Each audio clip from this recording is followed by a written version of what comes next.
लहानपणी घरात आम्ही भावंडांनी पसारा केला की आजी नेहमी म्हणायची, आधीच झालंय थोडं, त्यात व्यायाने धाडलं घोडं. आजच्या कॉर्पोरेट जगात जर तुम्ही 10 ते 20 वर्ष काम केलेले एक्सपिरियन्स प्रोफेशनल असाल तर तुम्ही सुद्धा माझ्या आजीसारखे AI टूल्सना हेच म्हणत असाल, माझं ऑफिसचं काम आधीच एवढं, त्यात AIने धाडलंय घोडं. तुम्हाला पण AI बद्दलच्या रोज नवीन येणाऱ्या न्यूजमुळे ओव्हरवेल्मिंग आणि कन्फ्युजिंग होतंय का?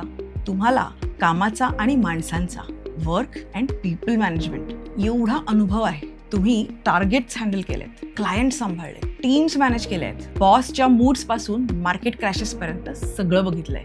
And now suddenly you feel behind because someone knows more AI tools. AI म्हणजे फक्त स्पीडी आन्सर्स नाहीत. AI rewards clarity, judgement and context.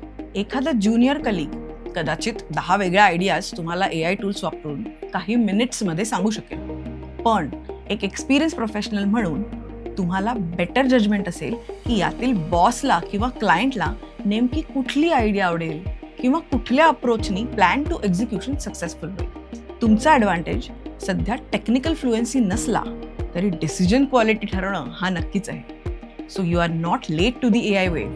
Imagine करा, तुमच्या इतक्या वर्षांचा अनुभव प्लस AIचा speed plus analysis power. That is the fantastic combination for your career आहे.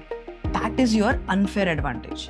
सो मला खूप उशीर झाला आहे AI शिकायला असा विचार करणं बंद करा. त्यापेक्षा हे फाइंड आउट करा की माझ्या प्रोफेशनमध्ये मला जे ऑलरेडी येतंय ते मी AI टूल्स वापरून कसं इम्प्रूव्ह करू. टूल्स चेंज होत राहतील हो. तुमचा कामाचा अनुभव आणि नवीन काही शिकण्याची जिद्दच तुम्हाला साथ देईल.